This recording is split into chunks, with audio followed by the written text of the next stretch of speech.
Welcome to big news. నేను మీ గౌసుద్దీన్ షేక్. ఉన్నదే రాస్తా, చూసిందే చెప్తా.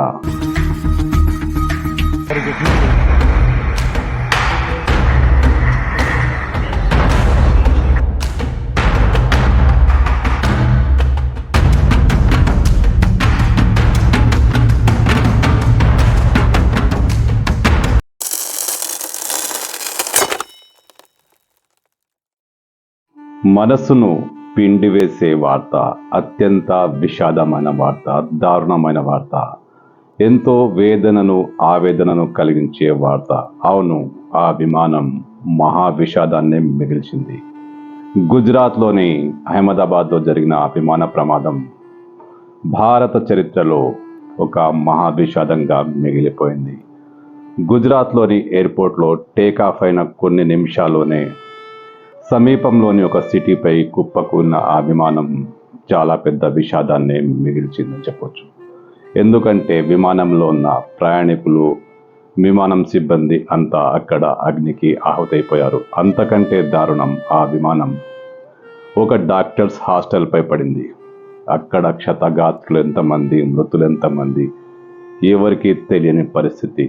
పరిసర ప్రాంతాల భవనాలు అగ్నికి ఆహుతయ్యాయి. ఎస్, ఇది మహా విషాదంగా మిగిలిపోయింది.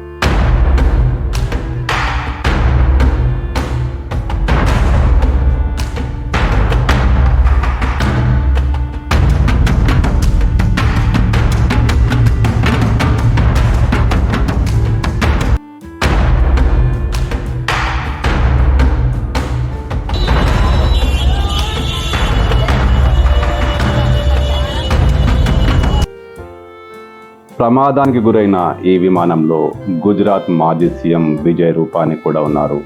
చాలామంది ప్రయాణికులు ఈ ప్రమాదంలో తమ ప్రాణాలను కోల్పోయారు. స్థానికులు ఆ భవనంపై పడిన ప్రాంతం, చుట్టుపక్కల ప్రాంతం, ఎవరు ఎంతమంది, ఎలా, ఏం జరిగిందో అర్థం కాని పరిస్థితి. అక్కడ ఒక పెద్ద బాంబు పడిందా అన్న ఫీలింగ్ కలుగుతోంది. ఎస్, గుజరాత్లో జరిగిన ఈ విమాన ప్రమాదం పెద్ద విషాదాన్ని మిగిల్చింది. అక్కడంతా దయనీయమైన పరిస్థితి, క్షతగాత్రులు, సహాయక చర్యలు, అంతా యుద్ధంలో ఉన్న పరిస్థితినే అక్కడ చూపించింది. ఎస్, ఇది మహా విషాదమే.